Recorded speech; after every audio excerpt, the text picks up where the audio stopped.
우리 앞뒤전으로 또 반갑게 인사하겠습니다. 예. 오늘은 이제 유리하고 시온이가 오랜만에 왔어요. 김천 식구들. 혹시 아이들의 소리가 들려도 더 반갑게 맞이해 주시길 바랍니다. 예.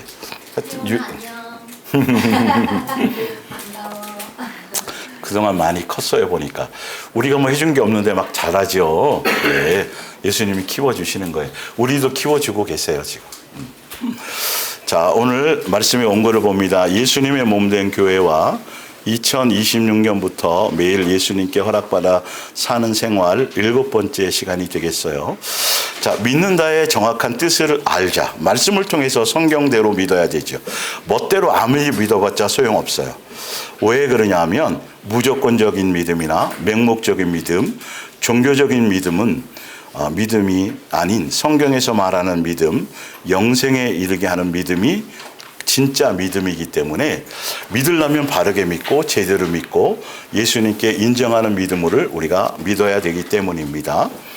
예수님을 믿는다는 것에 대한 잘못된 오해와 착각을 바로잡고 영생에 이르는 믿음의 바른 실체를 우리가 깨닫고, 영생에 이르는 믿음의 바른 실체는 뭐냐 하면 믿음만 따로, 소망만 따로, 사랑만 따로가 아니라 믿음으로 말미암아 소망이 성장하고 소망이 하늘의 소망으로 바뀌고 결과적으로 그 영생에 이르는 믿음에 대한 결과적인 목적지, 열매가 뭐로 나타나냐 하면 뭐로 나타난다고요? 사랑으로. 예수님의 인격, 예수님의 마음, 1차적으로는 예수님의 사랑의 DNA가 내 속에 심기어지는 것, 옛사람에서 새 사람으로 달라지는 내 실제적인 내 속에 있는 것들이 변화되는 것. 여러분, 입으로 나오는 것, 내 머리로 떠오르는 것, 이 모든 것들은 어디에서부터 있는 것이 나오는 거예요? 마음, 내 속의 것이 나와요. 속일래야 속일 수 없고 숨길래야 숨길 수가 없어요. 말하는 것, 내 속에서 자꾸 나오는 것, 내 생각을 자꾸 사로잡는 걸 보면 그게 내 속의 현실이에요. 내 안에 있는 본질인 거예요. 이게 달라져야지.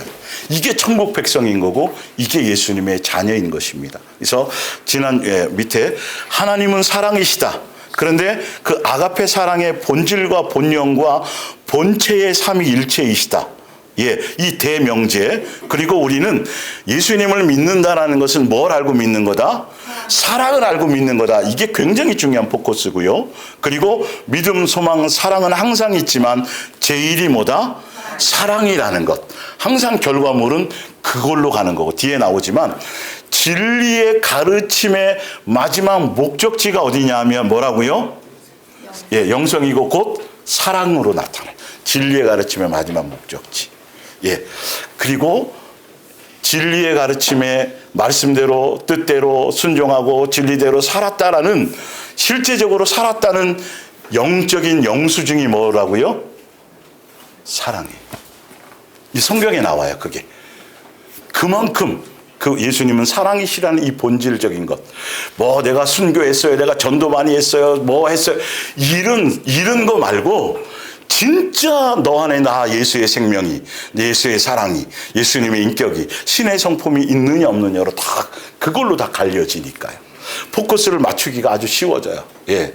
옛날 우리 학교 다닐 때 쓰레기 이제 버리면 우린 성냥 그런 게 없으니까 돋보기가 하나씩 사요. 그래서 쓰레기를 태우잖아요. 그래서 불을 붙인단 말이에요. 예. 근데 초점이 안 맞으면 아무리 대고 있어도 타지를 않아요. 예. 그것처럼 우리가 말씀에 정확한 포커스를 맞추고 가야 뭔가 타지는 게 생기는 거죠. 아이들은 편하게 화장실 왔다 갔다 하게 놔두세요. 예, 요한일서 5장 1절을 다시 볼게요. 지난주에 했던 건데 한 번 더 다시 조명을 해드릴게요. 믿음에 대한 개념을 더 정확하게 알려드릴게요.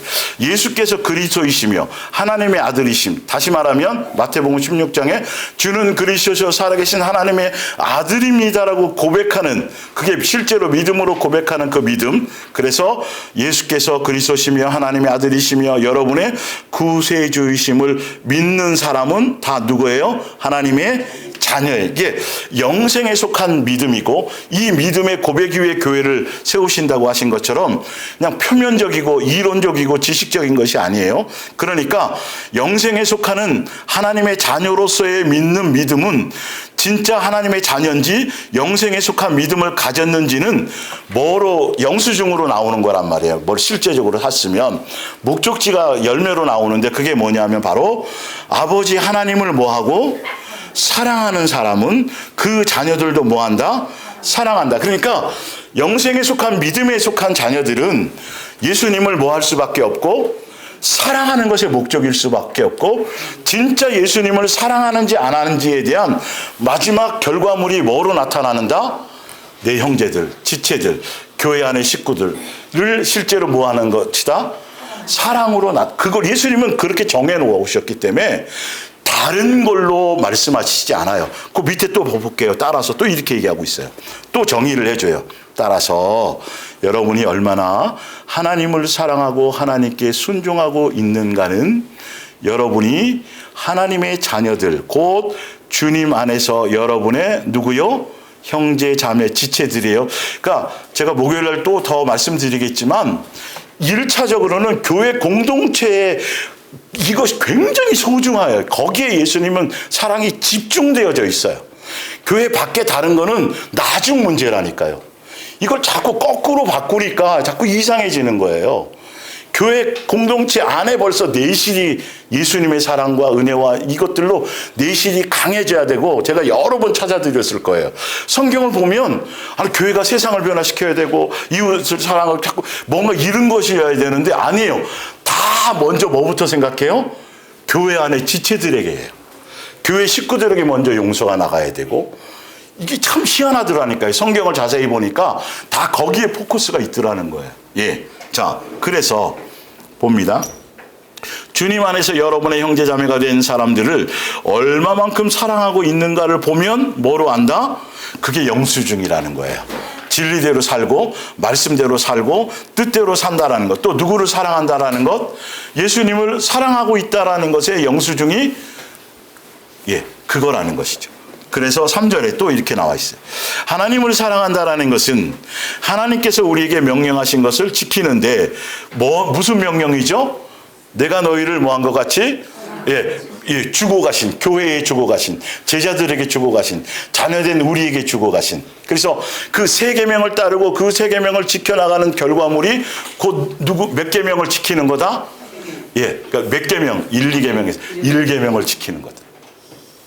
이게 그렇게 돼 있다니까. 우리는 우리 스스로가 하나님 아버지를 사랑할 수 있는 능력이 없어요.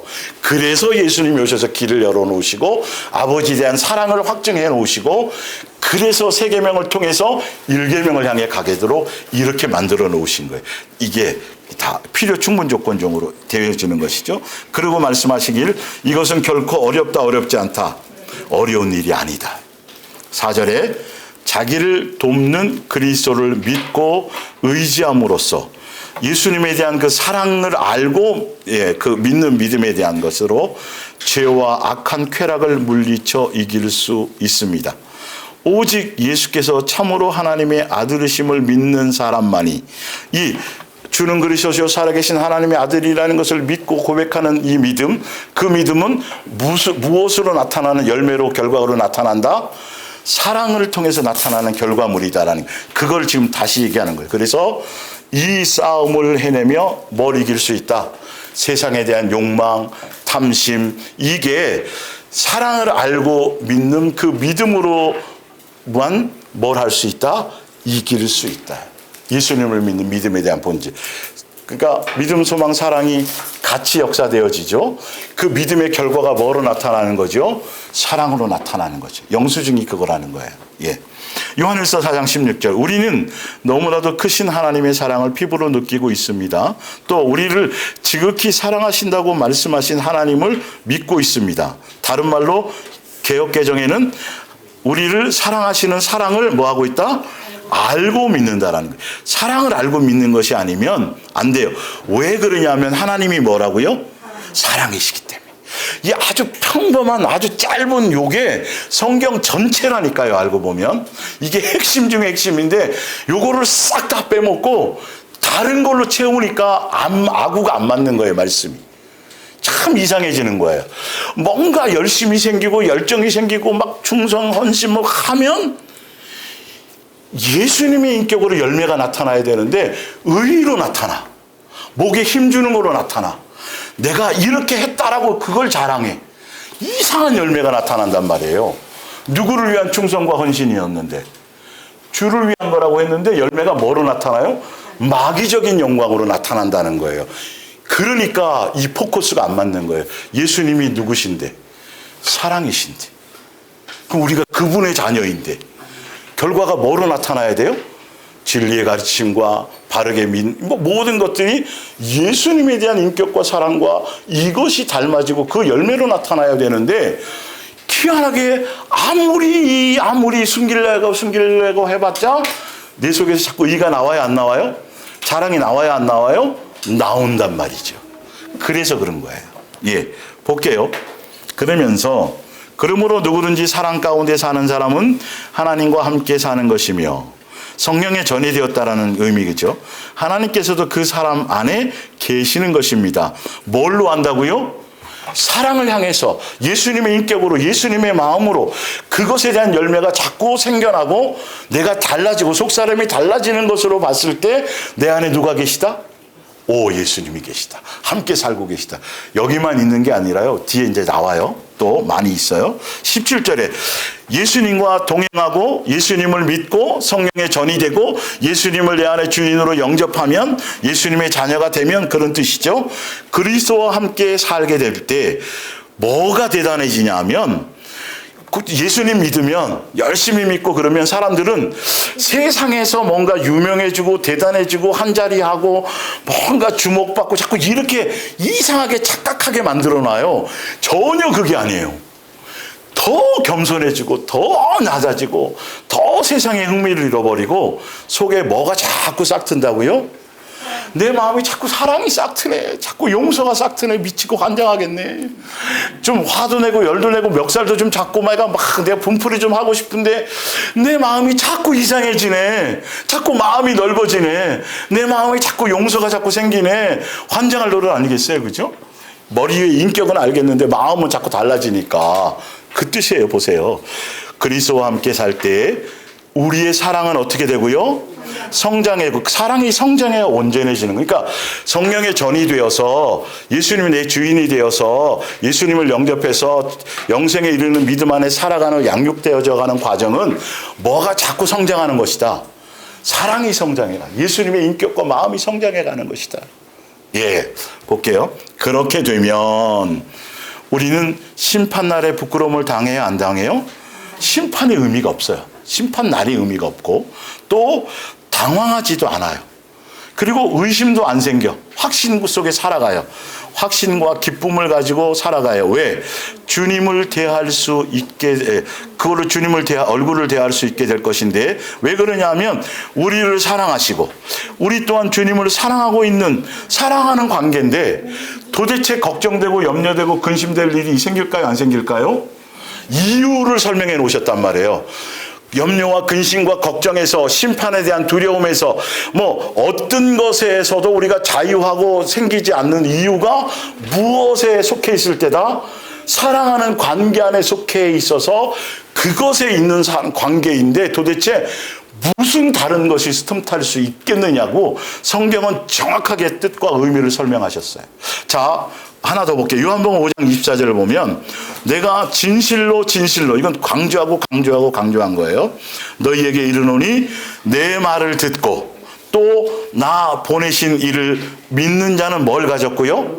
예수님을 믿으면 영생을 가졌대요. 그런데 그 영생에 대한 표현이 밑에 볼게요. 영생을 얻는 것은 뭐에 이르지 않는 거다? 심판에 이르지 않는 거다. 심판에 이르지 않는 것은 뭐에서 뭐로 옮겨졌다? 사망에서 생명으로 옮겨졌다. 성경은 같은 걸 이렇게 다른 표현으로 강조하고 점층법을 쓸 때도 있고 정략법을 쓸 때도 있어요. 그러니까 예수님을 믿는 사람은 뭘 얻는다? 영생을 얻는다. 그러니까 예수님을 믿고 자녀로 살아가고 하는 이 모든 생활의 목적이 결과물이 아버지의 뜻이 예수님이 이 땅에 오신 것이 우리에게 뭘 주시기 위함이다? 영생이다. 심판을 뭐하게 하는 것이다? 피하게 하시는 것이다.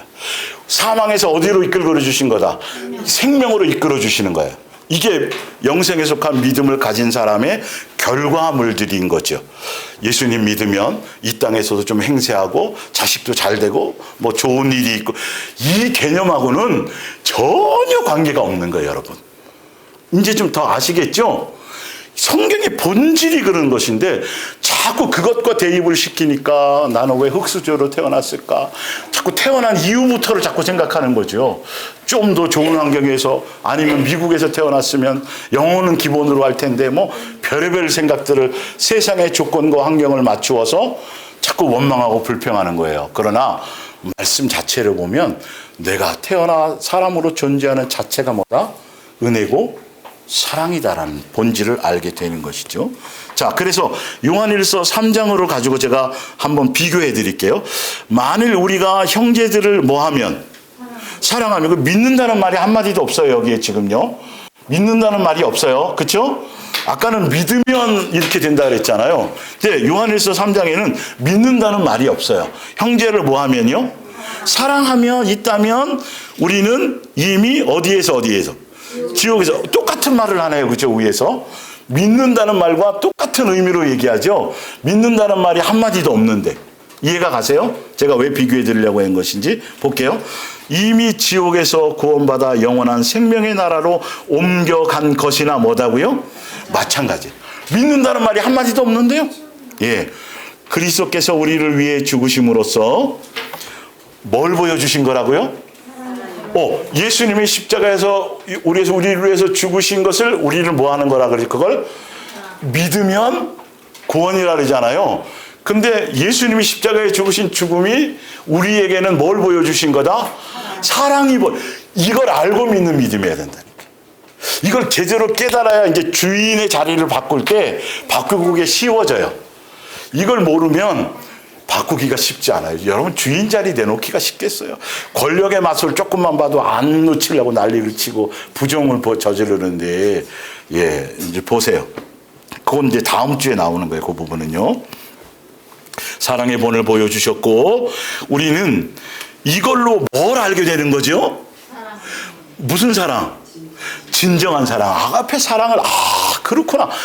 예수님을 영생의 주로, 영생에 속한 믿음으로 예수님을 믿고 영접하고 자녀로 살아간다라는 그 의미는 예수님이 나를 향한 진정한 사랑을 알고 깨닫고 그것에 대한 믿음을 갖게 되는, 그것이 믿음에 대한 마지막 영수증이 뭘로 나타나는 것이었다?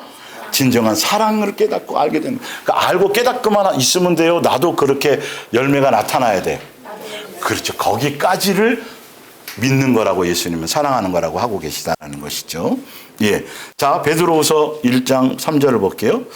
우리가 그리스도 예수를 깊이 알고, 그러니까 영생은 유일하신 참 하나님과 그 아들 예수 그리스도를 뭐 하는 거? 아는 거. 똑같아요. 그 안다는 거예요. 예. 우리가 그리스도 예수를 깊이 알면 할수록 그리스도께서는 당신이 지니신 위대한 능력으로 하나님 앞에서 뭘 주신다고요? 올바른 생활을 하기에 필요한 모든 것을 우리에게 나누어 주시고, 또 그것뿐만이 아니라 그리스도께서는 당신의 영광과 무슨 성품? 예수님의 선한 성품, 신의 성품도 우리에게 나누어 주십니다. 그 덕분에 우리는 정욕과 부패에서 해방되어서 그분의 품성을 나누어 받게 되는 것입니다. 그래서 고린도후서 1장 11절에 그래서 결과적으로 나타나는 게 뭐냐 하면 예수님의 나라에 들어갈 수 있도록, 넉넉히 들어갈 수 있도록 하늘 천국의 문을 어떻게 한다? 활짝 열어놓는다. 다시 말하면 예수님을 믿는다라는 것, 그분을 안다는 것과 같은 말인데, 예수님을 믿는다라는 건 결과적으로 내 속에서 뭐가 나타나는 거다?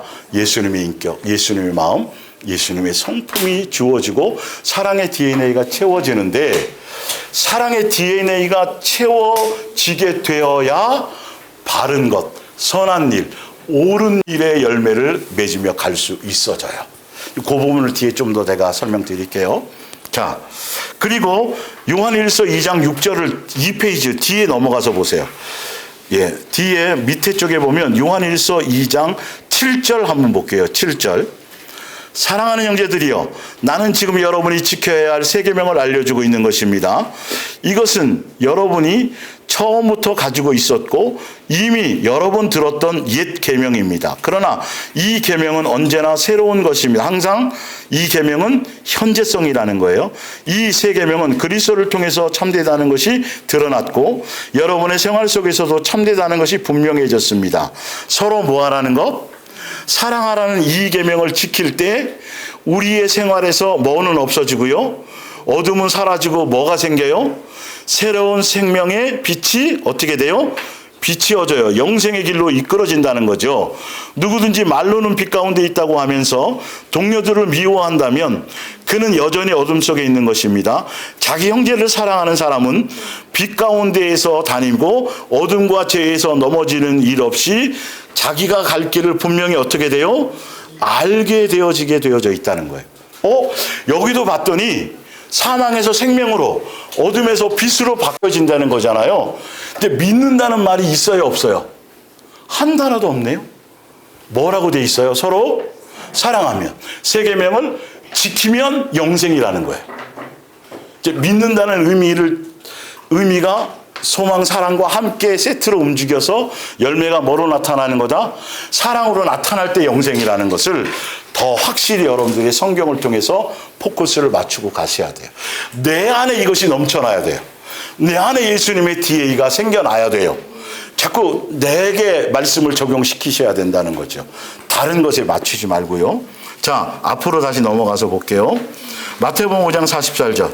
나는 너희에게 이르노니 너희 원수를 사랑하며 너희를 박해하는 자를 위하여 뭐하면?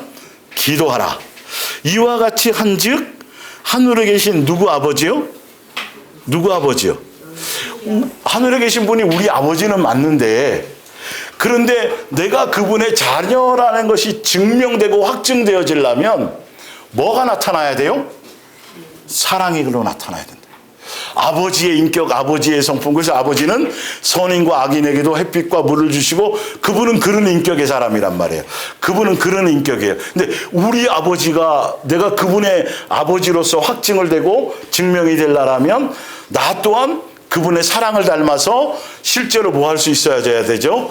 사랑의 열매를 맺는 사람이어야 된다고 성경은 이렇게 말하고 있는 거죠. 그러니까 너한테 잘해주는 사람한테만 잘해주고 감사할 조건이 있을 때만 감사하는 거 누구도 한다? 마귀 자식들도 한다. 예수님의 자녀는 그런 걸 다 뛰어넘는 걸 한다 라고 성경은 이렇게 정확하게 기준을 말하고 있는 것이죠. 자, 보면 그러니까 우리가 예수님의 자녀라는 건 누구를 믿었다는 거예요? 예수님을 믿었다는 거고 예수님을 내 안에 뭐 했다는 거죠? 영접했다라는 거예요. 그런데 뭐로 나타나야 된다고요? 영수증이 뭘로 나타나야 돼요? 사랑으로 나타나야 돼요. 네. 요한일서 3장 10절. 하나님의 자녀들과 마귀의 자녀들이 드러나는데 무릇 뭐를 행하지 않고 의는 예수님만이 하나님의 의시거든요. 예, 예수님의 뜻에 예수님 말씀에 따라 살지 않고 또는 같은 의미로 봐도 돼요. 그 형제를 뭐하지 않는 자? 사랑하지 않는. 여기 믿음이라는 단어가 하나도 없어요, 그죠?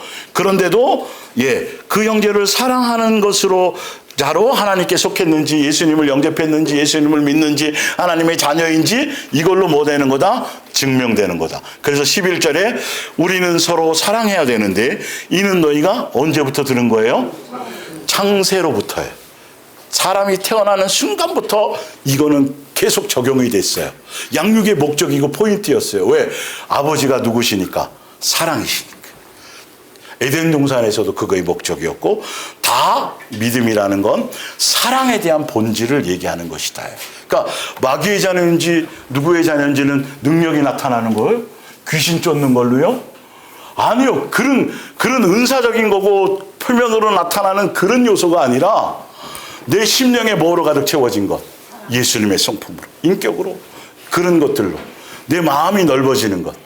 예수님의, 여러분, 믿음의 포커스를 여기 맞추지 않으면 이상한 길로 갈 수밖에 없어요. 나 끝까지 가기가 쉽지 않아요. 영적인, 이게 여러분들이요, 이제 조금 뭐 되면서 자꾸 신비주의로 빠지거나 막 계시, 환상, 꿈을 꿨는데 막 꿈에 뭐가 나타나고 막 이런 걸로 사단이 앞으로 더 많이 장난칠 수 있어요.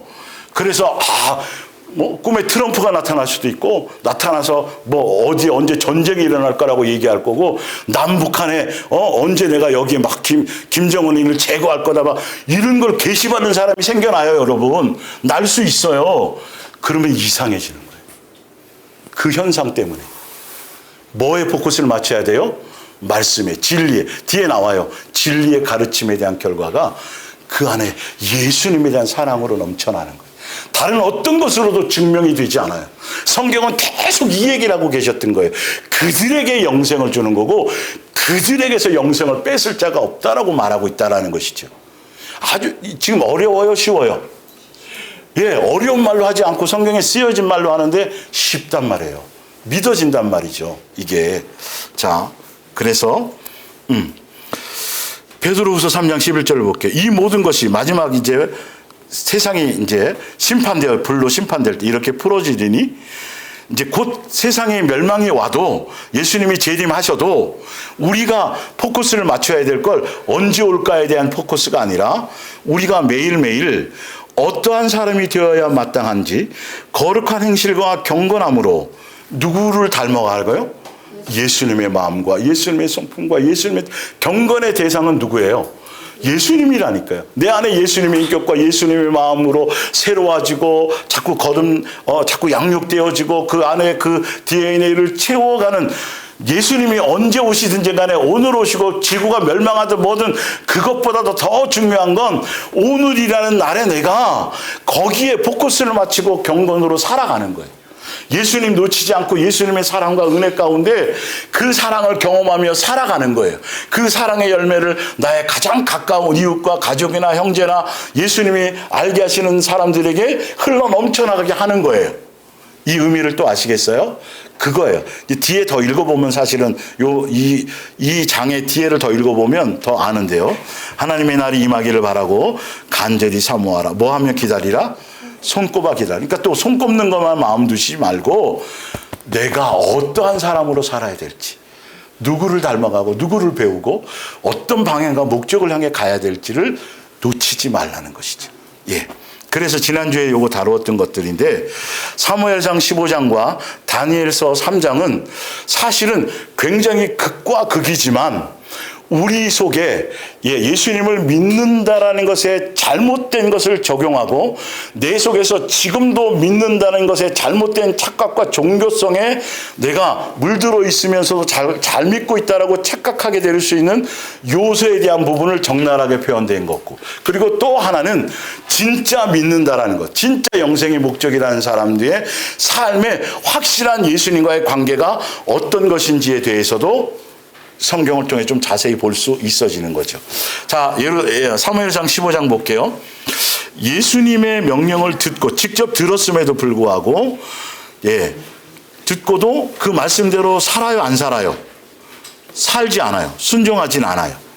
근데 왜 그러냐 하면 자기의 생각, 자기의 욕심, 자기의 어떤 사상에, 자기의 정과 욕심에 심령에 가득 채워져 있으면 예수님의 말씀이 들어갈 틈이 있어요, 없어요?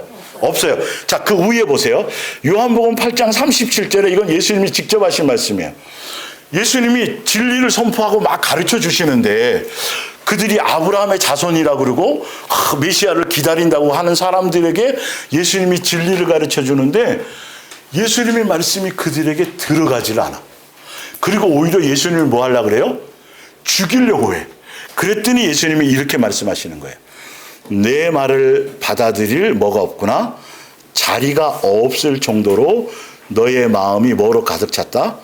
죄로 꽉 찼기 때문에 복음이 안 들어가. 그러니까 바리새인들도 마찬가지. 바리새인들도 예수님이 두 주인을 섬길 수 없다, 돈을 사랑하지 말라라고 그렇게 대놓고 예수님이 직접 그들에게 향해 말씀하셨는데도 그들이 뭘 사랑하니까? 돈 사랑하는 것에 꽉 차 있으니까 예수님을 뭐예요? 비웃어. 콧방귀도 안 껴. 말씀이 안 들어가는 거예요. 여러분, 이게 참 심각한 거라니까요. 여러분이 예수님에 대한 사랑의 코드에, 진리의 코드에 맞추지 않고 세상 사상이나 또 종교적인 사상과 교리나 막 이런 것, 자기의 어떤 생각 속에 정과 욕심과 탐심과 뭐 이런 것들이 자기 생각에 가득 차 있으면 말씀 진리가 들려줘도 안 들어온다니까. 그래서 여러분들은 개인적으로 경험하셨을 거예요. 말씀의 링크를 내가 은혜 받고 좋아서 막 보내줬는데 거긴 반응이 없어. 뭐 어렵대. 못 알아들어. 누구는 어떤 사람은 막 반응이 있고 내 양은 내 음성을 듣는다니까요. 이게 1년 만에 들리는 사람도 있어요. 왜? 속의 것이 제거되고 뭔가 좀 그러니까 뭔가 좀 겸손해질 때 깊은 고난에 빠지거나 막 이런 일이 생기면 어쩔 수 없이 또 믿음의 기본은 있으니까 예수님 찾으려고 막 그럴 때 말씀의 링크가 들어가면 그게 들리게 될 때도 있어요. 그러니까 평상시에 이게 다른 걸로 가득 차 있잖아요. 1000만 번 얘기해도 안 들려요. 그러니까 여러분들이 이게 들려진다는 것에 정말 감사하셔야 돼요. 여담으로 하나 얘기할까요? 당연히 남편은 뭘 벌어 와야 돼요? 요즘은 맞벌이지만 옛날에 시대, 구시대 남편은 당연히 밖에 나가서 뭘 벌어야 돼요? 돈을 벌어서 먹여 살려야 돼. 엄마는 어쩔 수 없이 빨래하고 밥하는 거. 아침에 일어나면 누가 그걸 해야 돼요? 엄마가 밥상을 차려와야 돼. 당연한 거잖아요. 마땅한 거고 자식의 입장에서는 아니 낳았으니까 뭐 당연히 뭐 먹여 살려야 되고 엄마 나 빨래 해줘야 되고 밥 해줘야 되는 거 마땅한 거 아니야? 그런데 이 마땅하고 당연하고 권리라고 생각했던 이것이 철이 들고 은혜를 알고 예수님의 사랑을 경험하면 아니 아버지가 마땅한 게 그렇게 해줘야 되는데 어느 날 지율이가 아빠 감사해요. 이렇게 따뜻한 집에서 살게 해주시고 아빠가 나가서 열심히 직장생활해서 또 옷도 사주시고 그러면 아빠가 막 화장실에서 울 거야. 감격할 거야. 왜? 아니 아빠는 당연히 당연한 거라고 생각하고 하잖아요. 그런데 당연하고 마땅한 거라고 했지만 사실은 사랑이에요. 사랑이고 헌신이었어요. 근데 자식의 입장에서는 무슨 땅? 마땅? 당연? 권리? 은혜는 고사하고 아니 왜 내 친구는 아버지가 기사까지 딸려갖고 학교 앞까지 태워다 주는데 아버지는 왜 그렇게 못해줘요?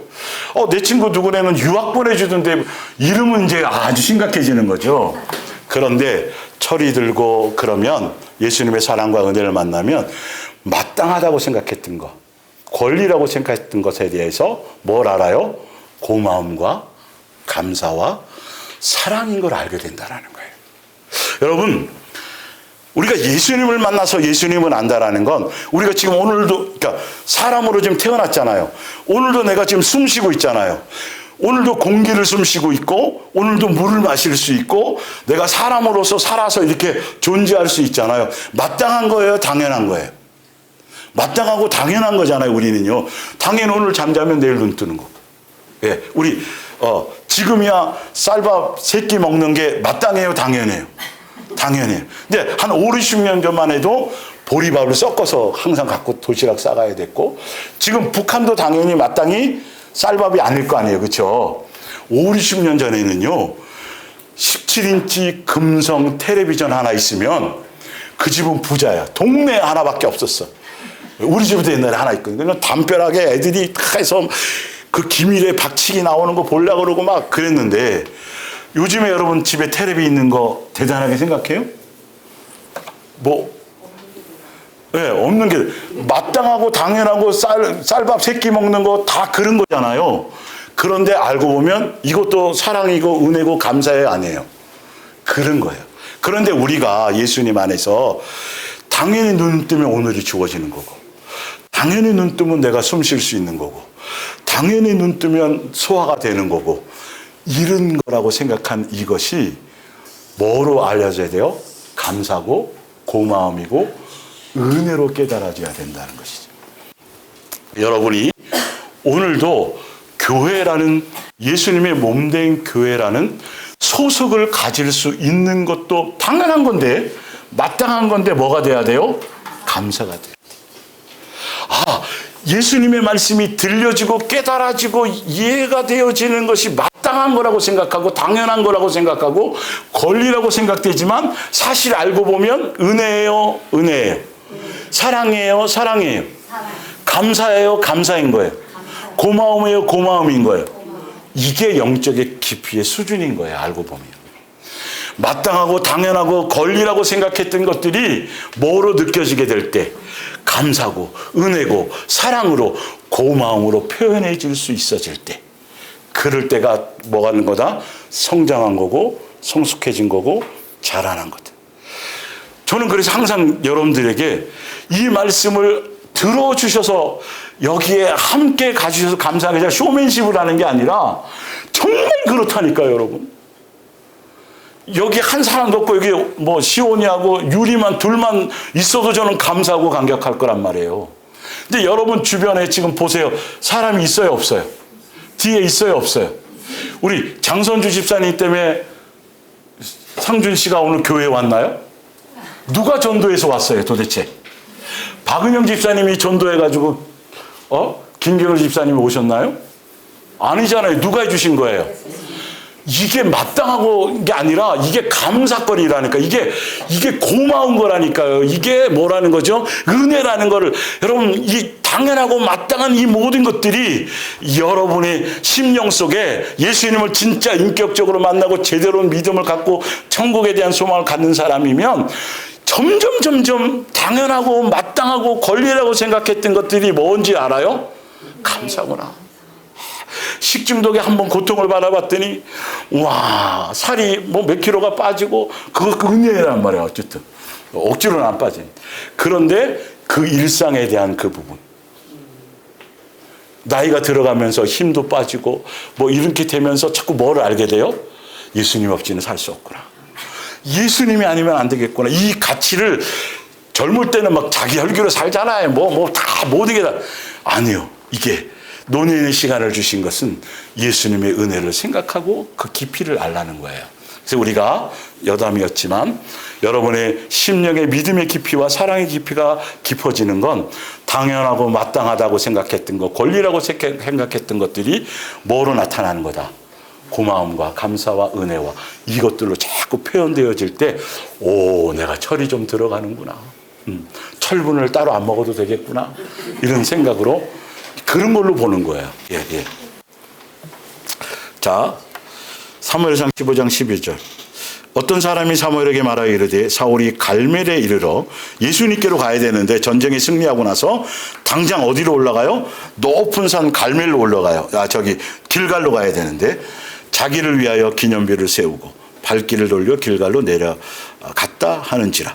사무엘이 사울에게 이르되, 사울이 그에게 이르되 원하건대 당신은 여호와께 복을 받으소서. 내가 여호와의 뭘 지켰다 그래요? 명령. 자기 생각대로 말씀대로 해놓고 아무것도 안 해놓고, 여러분 이게 우리도 이렇게 착각 속에 살 수 있다니까요. 종교형에 빠지면. 그러니까 뭔가 잘못됐다는 걸 알고 깨닫는 게 복이라니까요. 방향을 돌이킬 수 있는 게 복이지, 예수님 앞에 가면 내가 칭찬받을 거야, 막 면류관 받을 거고, 막 우리 집이 넓을 거고, 이건 큰일 나는 거예요. 이 땅에서는 한순간도 우리는 속에 그런 의의가 생길 수가 없는 것이죠. 그런데 실제로 사울 왕은 이 일이 생겨났다라는 거예요. 남의 일이 아닌 거예요. 14절. 사무엘에 이르되 그러면 내 귀에 들려오는 이 양의 소리와 내게 들리는 소의 소리는 어찌 재미니까 하니, 사울이 이르되 그것은 이유가 있어요. 핑계가 있어요. 예. 그것은 무리가 아말렉 사람에게서 끌어온 것인데 백성이 당신의 하나님 여호와께 뭐 하려고요? 제사. 예수님이 제사 얘기했어요, 안 했어요? 한 번도 다 죽여라는 말밖에 안 했는데 이렇게 만들어내요, 교리들이. 자꾸 성경을 그리고 내 속에서 자꾸 이상하게 확장을 시키고 변명을 시키고 합리화를 시켜요. 이게 거기에 속는 거라니까요. 그냥 죽이면 죽여야 되고 하면 하라 그러면 하면 되고 하지 말라면 안 하려고 하는 것에 초점이 있어야 되는데, 믿는다 그러면서 뜻대로 순종했다 그러면서 내 속에 이른 것을 자꾸, 그러니까 성경의 지식과 이론이 머리로 깨닫는 게 많으면 많을수록 사단이 이걸 가지고 장난치는 게 많아. 예수님 시험할 때도 말씀으로 시험했잖아. 조심하셔야 돼요. 아주 단순한 게 좋아요. 단순해지는 게. 그래서 제사하려 하여 양들과 소들 중에서 어떤 거요? 또 가장 이긴데 이런데 속는 거예요 스스로. 좋은 것으로 남김이요 그 외의 것은 우리가 진멸 그 외의 것이 다 불순종인 건데 사실 다. 사무엘이 이르되 왕이 스스로 작게 여길 때에 이스라엘 지파의 머리로 여호와께서 기름을 부어 이스라엘의 왕을 삼아 주셨는데 그 겸손함이 다 없어져 버린 거예요. 18절에 또 여호와께서 왕을 길로 보내시며 이르시기를 가서 죄인 아말렉 사람을 진멸하되 어떻게 하라고요? 다 죽여 없애라. 딱 이 말씀 하나 했는데 안 죽는다 뭐부터 시작해서 다 미혹되고 넘어가는 사람들 보면 다 자기 모습에 뭐예요? 합리화. 그럴듯한 아주 합리적이고 아름다운 그럴듯한 이거 우리는 철저하게 무엇을 기준으로 삼자? 말씀대로 믿으려고 하죠. 듣고 싶은 대로 믿고 싶은 대로 멋대로 믿지 말자. 그래서 성경의 말씀을 확인하자. 다른 뜻이 아니라. 그래서 하였거늘 그랬더니 어찌하여 왕이 여호와의 목소리를 청종하지 아니하고 뭐 하기에 급급해서 원래 이거에 급급한 건데 자꾸 포장을 씌운 거예요 여러분. 우리 속을 까봐야 돼 우리 속을.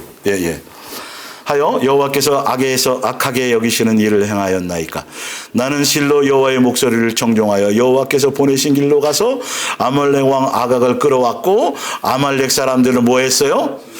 어찌 이런 게 나올까. 그러니까 결론은 자기는 그래도 할 만큼 했는데 문제는 누구다? 백성들이 또 이러는 거예요. 이게 다 누구의 모습이에요? 우리들이야. 절대적인 진리의 말씀을 갖지 못하면 이렇게 스스로 속아서 착각 속에 살아갈 수 있어요.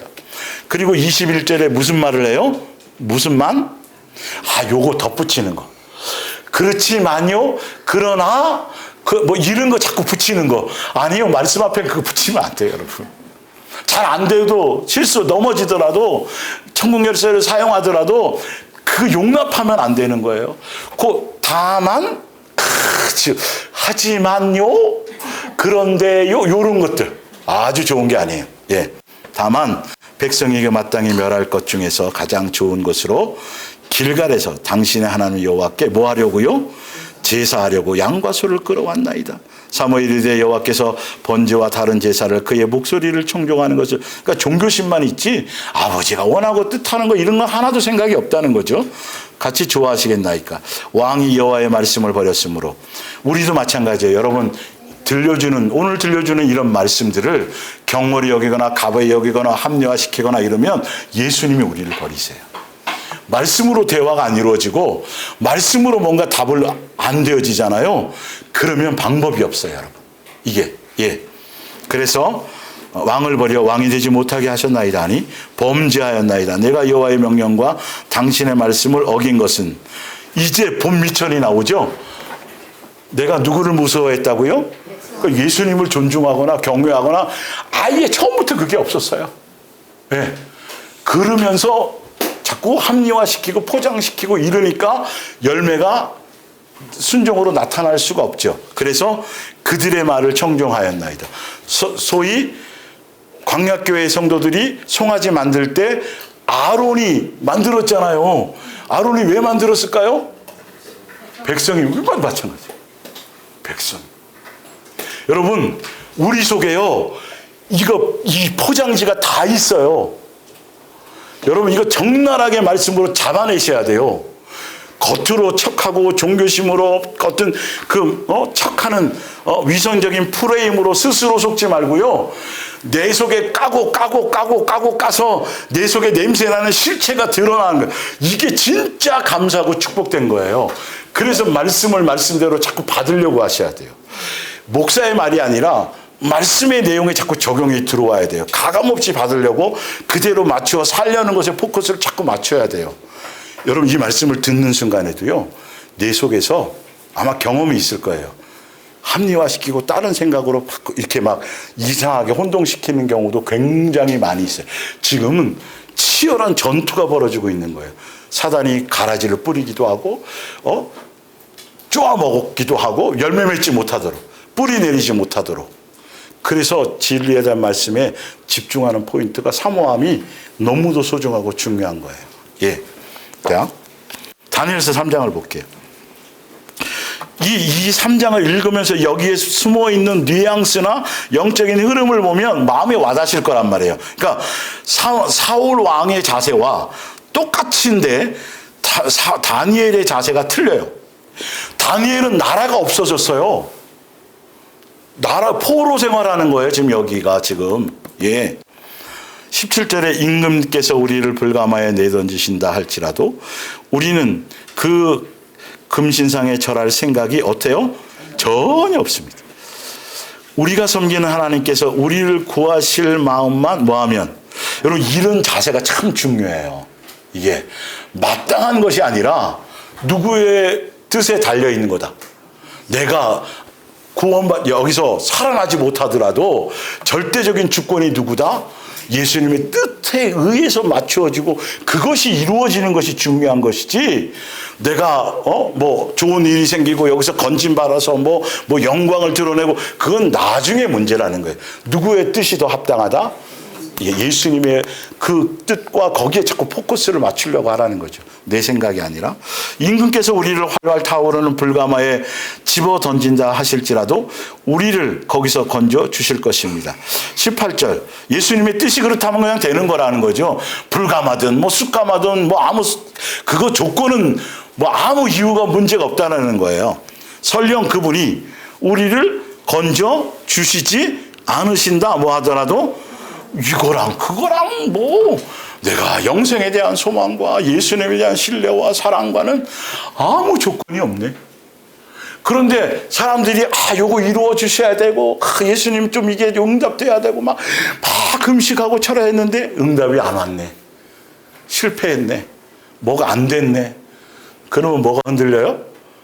예수님 자체에 대한 그게 흔들려요. 그 믿는 거였어요? 아니었어요? 이걸 발견을 못 한다는 거예요. 사람들이. 발견을 못 한다는 거예요. 여러분, 우리도 우리 속에 이게 척하는 게 아직도 많이 있어요. 그러니까 예수님이 나중에 끄집어내실 때 충격받거나 쓰러지거나 당황해하지 마시고 마땅한 거라고 자꾸 인정해드려야 예수님 더 끄집어내주세요. 충격받지 마셔야 돼요. 그래서 우리는 절대로 임금님이 섬기는 신을 섬길 수 없습니다. 또한 임금님이 세우신 금신상에 꿇어 엎드려 절하지도 않겠습니다. 이 말을 듣고 느부갓네살은 안색이 변하더니 매우 화가 나서 사드락과 메삭과 아벳느고에게 분통을 터뜨리고, 느부갓네살은 열받을 대로 받은 거죠. 곧 명을 내려 불가마의 불을 더 지펴 평상시보다 몇 배요? 일곱 갑절이나 더 뜨겁게 하라고 하였다.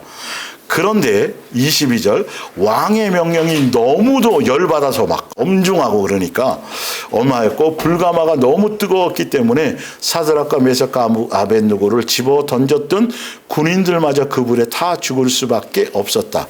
불이 그렇게 뜨거웠어도 감히 왕의 명을 거역할 수 없었던 거예요. 그렇다면 우리가 예수님에 대한 절대적인 믿음과 신뢰와 이것의 그것처럼 7배 전에 정도까지는 내가 좀 그런데 7배나 더 하고 막 왕이 열받아서 막 이렇게 하는 것에는 믿음이 좀 흔들릴 수도 있을까요? 없을까요? 사실은 있을 수도 있단 말이죠. 이것까지도 점검해 보라는 거죠. 우리 내가 머리로 이해되고 깨달아지고 뭔가 이런 것의 수준의 정도만이 아니라 어찌면 더 상황이 더 어떻게 내 생각에 이상의 것들이 나에게 주어진다 할지라도 누구에 대한 믿음과 사랑과 신뢰의 절대적인 것들은 흔들리지 않을 수 있는지 없는지를 우리는 뭐하라? 체크하고 점검해봐라. 그것이 염려가 될 때는 뭐하라? 구하라. 되셨죠? 이사야서 1장을 봅니다. 종교 행위 자체가 아닌 예수님의 뜻, 법대로 하지 않고 정욕대로 멋대로 했다는 것이다. 이스라엘 백성들이 그들이 일평생 예수님을 섬겼는데 보세요. 하늘이여 들으라, 땅이여 귀를 기울이라. 여호와께서 말씀하시기를 내가 자식을 양육하였거늘 그들이 나를 거역하였도다. 소는 그 임자를 알고 나귀는 그 주인의 고유를 알건만은 이스라엘은 알지 못하고 나의 백성은 깨닫지 못하였다 하셨도다. 그들이 여호와를 버리며 이스라엘의 거룩하신 이를 만홀히 여겨 멀리 떠나가. 그런데도 이들은 제사 지냈어요, 안 지냈어요? 그들은 잘 섬긴다고 그랬어요, 안 그랬어요? 우리의 믿음이 여기서 점검하시라는 거예요. 내 멋대로 섬기고 내 멋대로 믿지 말고 말씀대로 뜻대로를 하려고 기준을 생각을 자꾸 바꾸셔야 돼요.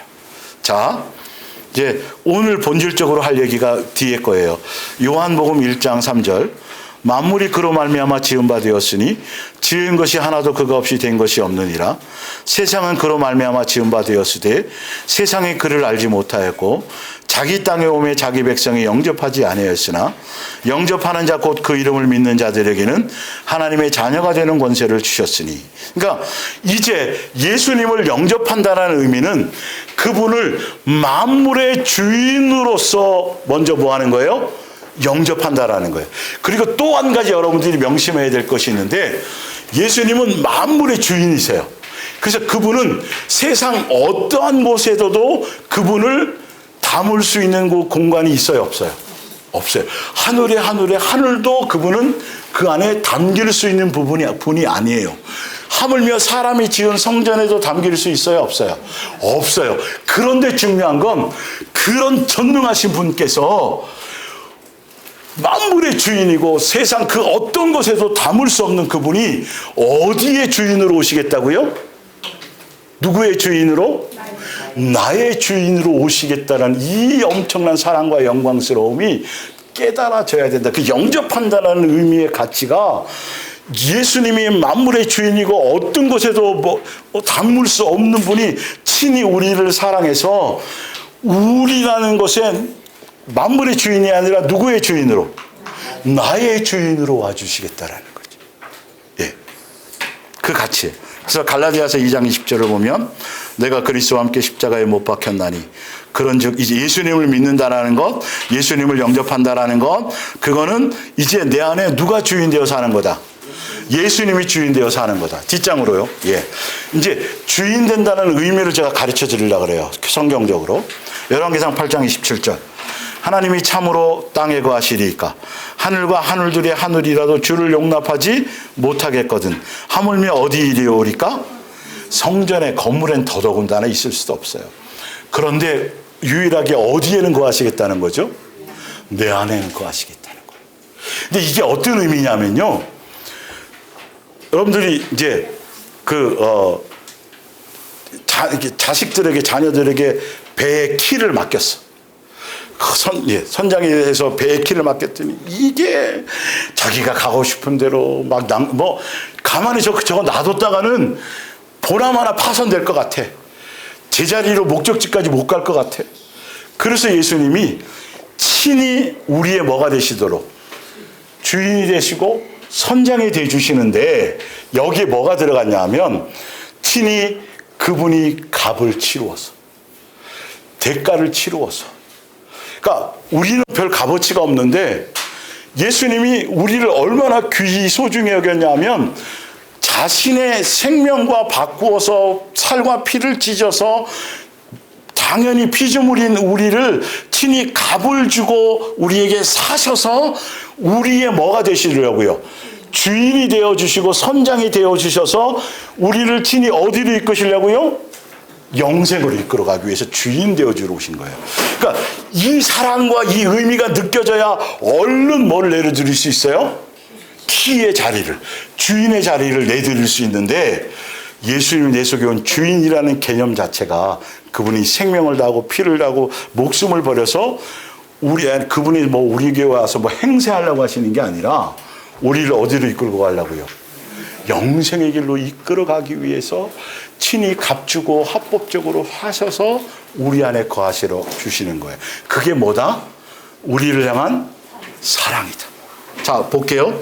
요한복음 10장, 요한계시록 3장 20절. 볼지어다. 내가 문 밖에 서서 두드리노니 누구든지 내 음성을 듣고, 예수님이 지금 값주고 샀잖아요. 그분이 주인이시잖아요. 그런데도 뭐 하는 거예요? 우리의 동의를 구한다라는 거예요. 허락을 구한다라는 거예요. 예. 열면 내가 그에게로 뭐하고 들어가고 그와 더불어 뭐하고 먹고 그는 나와 뭐하고 더불어 예. 서로 사랑하며 살고 간. 그런데 여러분 우리는요 피조물이잖아요. 멋대로 살 수 있어요 없어요? 오늘 살았으니까 내일 우리가 함부로 살 수 있어요 없어요? 예수님이 주시는 생명, 예수님이 주시는 공기, 예수님이 주시는 것으로 살 수밖에 없는, 허락받아 살 수밖에 없는 존재인데도 불구하고 예수님이 친히 우리의 허락을 구해서 우리를 주인이 되셔서 우리를 영생의 길로 이끌어 가시겠다라는 거예요. 근데 우리는 허락받으며 산다라는 걸 까맣게 잊어버리고 있어요. 내가 주인인 것처럼 아직도 내 습관대로, 내 관념대로, 내 본능대로 이게 아직도 잘 안 돼 있어요. 여러분, 이 부분이. 예수님의 사랑을 아직 깊이 못 깨달으니까 그런 거거든요. 자, 볼게요. 요한복음 10장 18절. 예. 아무도 내 목숨을 빼앗을 수 있다 없다. 억지로 하는 게 아니라는 거예요. 예수님이 우리를 사랑해서 우리의 친히 주인이 되어 주시려고 내가 스스로 바칠 뿐이다. 다시 말하면 개역개정에는 목숨을 모아놓으라 버리노라. 나는 목숨을 바칠 권리와 능력도 있고 다시 얻을 권리와 능력도 있지만 그 모든 것을 누구를 위해서요? 우리를 위해서 기꺼이 값을 목숨으로 생명으로 값을 지불하고 나의 뭐가 되어 주시겠다? 주인이 되어 주시겠다. 우리를 어디로 이끌려고요? 영생으로 이끌려고. 이게 깨달아지고 믿어지면 빨리 우리는 뭐 할 거다? 주인의 자리를 내어주게 될 거다. 에베소서 1장 14절. 우리 속에 성령께서 임재하시는 것은 하나님께서 우리에게 약속하신 모든 것을 실제로 주신다는 보증이고, 그리고 우리에게 인쳐주신 성령의 인은 하나님께서 이미 우리를 뭐 했다는 거죠? 값을 치르고 사서 하나님의 것으로 만드셨다는 보증이고, 그러니까 누가 주인이다? 예수님이 주인이다. 이것이 바로 영광스러운 하나님을 찬양하는 또 하나의 뭐가 된다? 와, 예수님이 나 안에 주인이 되어주신 것에 감사합니다가 되어져야 돼요. 그런데 아직도 자꾸 주인의 자리를 안 내주고 싶은 거는 이거는 이제 어리석은 거죠. 자, 고린도서 6장을 볼게요. 여기 보면 이제 성령의 전이 되었다라는 이 방향성과 목적성, 다시 말하면 성령의 전이 되었다는 건 예수님을 영접했다는 거고, 예수님이 나의 뭐가 되었다? 주인이 되었다라는 것의 말씀의 목적과 방향성이 뭔지를 보셔야 돼요. 고린도서 6장 19절. 너희 몸은 너희가 하나님께로부터 받은 바 너희 가운데 계신 성령의 전인 줄 알지 못하느냐. 너희는 성령의 전이 되었다라는 건 이제는 누구의 것이다? 너의 것이 아니라 누구의 거다? 내 몸인데요, 내 인생인데요, 누가 주인이다? 예수님이 주인이다. 그리고 뭐 어디 공짜가 아니라 뭐 됐다? 값으로 사셨다. 확실하게. 그래서 너희의 몸으로 누구의 영광을 돌리라? 너 멋대로 네 뜻대로 막 살지 말고 누구의 뜻대로 살아라. 예수님의 인도함 따라 살아라. 7장에 어떻게 23절 어떻게 되냐? 똑같은 표현이에요. 너희는 값으로 사신 것이 되었으니 뭐의 주인이 되지 말라? 사람의 종이. 예, 예수님의 뜻에 맞추어 너 멋대로도 감정대로 기분대로 정력대로 살지 말고 값을 주고 사시고 예수님이 너희 안에 주인이 되셨으니 이제는 누구의 뜻을 따라 살아가라? 예수님의 뜻을 따라 살아가라 하고 말하는 거예요. 자, 또 고린도서 3장에 또 다른 의미가 있어요. 성령의 전이 된 거, 주인이 되었다라는 건 너희는 너희가 하나님의 성전인 것과 하나님의 성령이 너희 안에 계신 것을 뭐 하느냐? 성령이 너의 주인인 것을 알지 못하느냐? 너의 예수님을, 성령님을 너의 삶에 뭐로 모시고 살아라? 주인으로 모시고 살아라? 그 뜻이에요. 그러면서 누구든지 하나님의 성전을 뭐하면?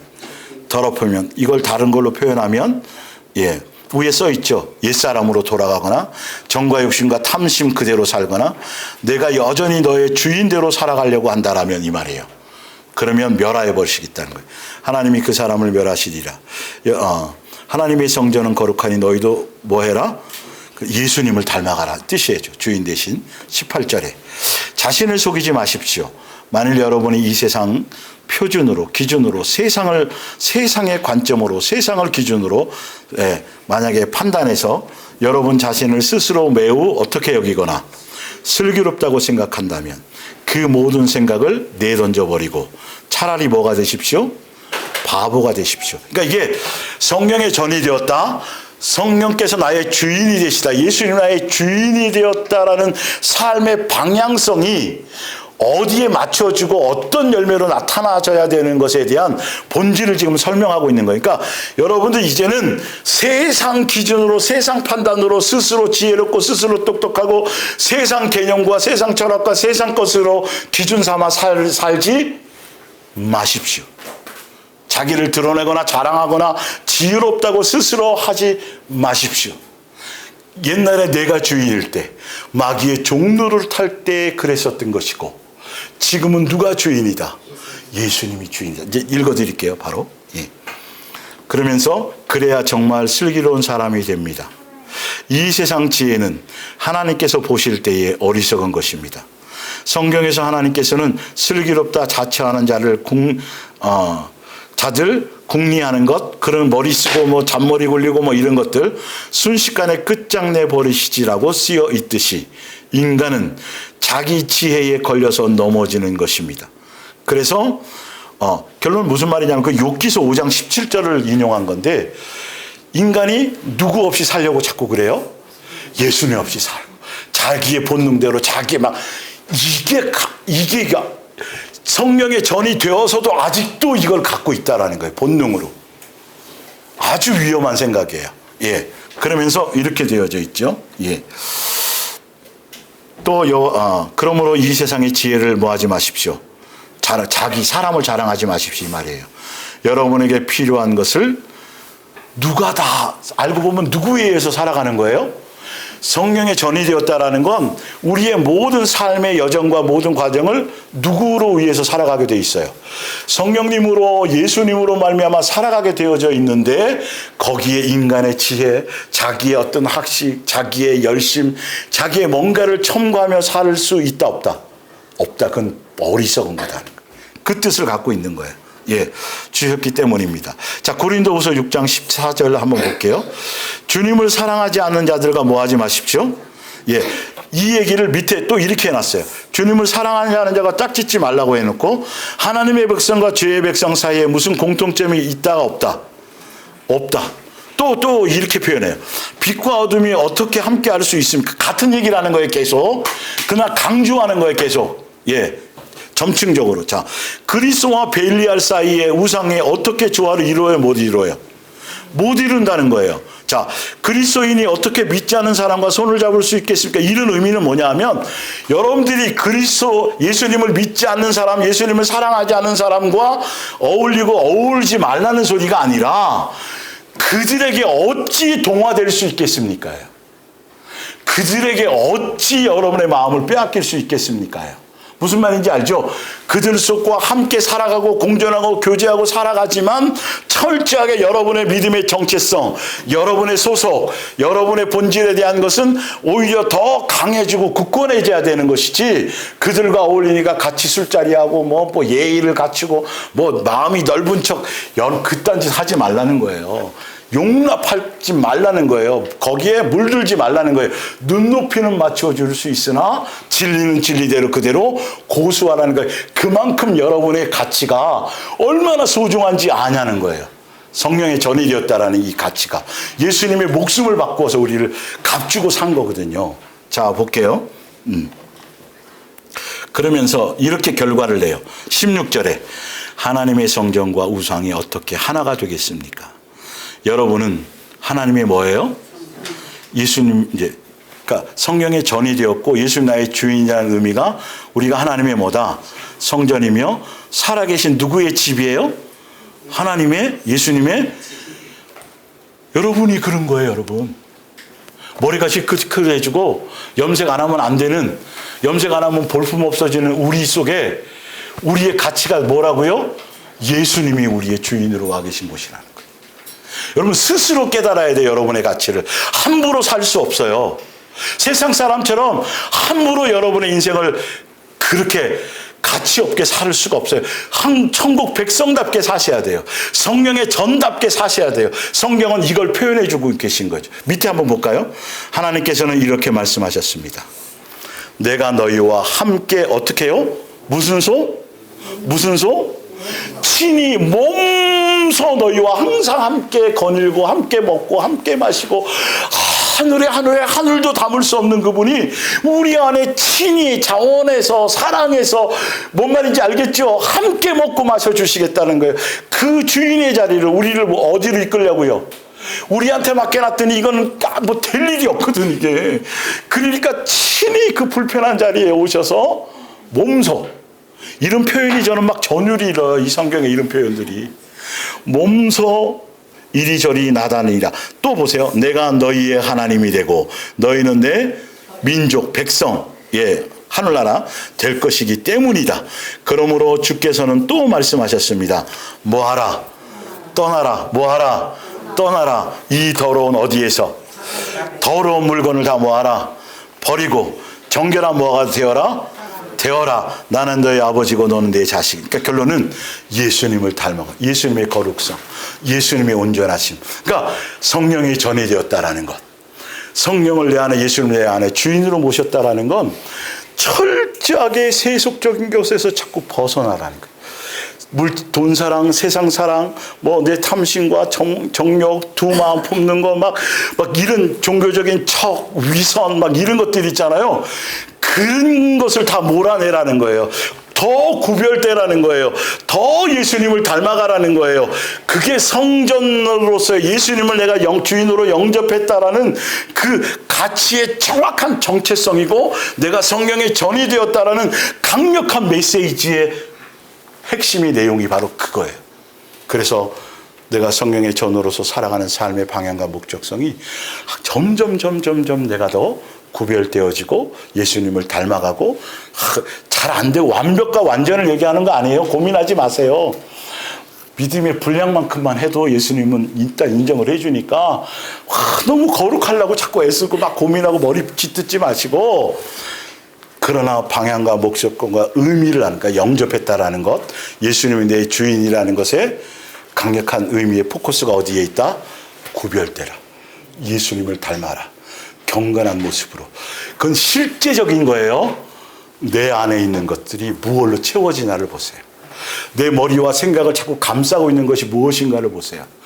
내 생각이 자꾸 부정적이고 삐딱하고 꼬아져 있고 막 이런 걸로 자꾸 내 속에서 사단이 자꾸 만들어가는지 항상 긍정의 힘을 얘기하는 게 아니라 항상 예수님적인 관점, 긍휼과 자비와 용서와 이해와 마음에 넓어지는 것들이 실제적으로 여러분의 영수증이 뭐로 나타나야 돼요? 사랑으로 여러분의 마음에 나타나야 돼요.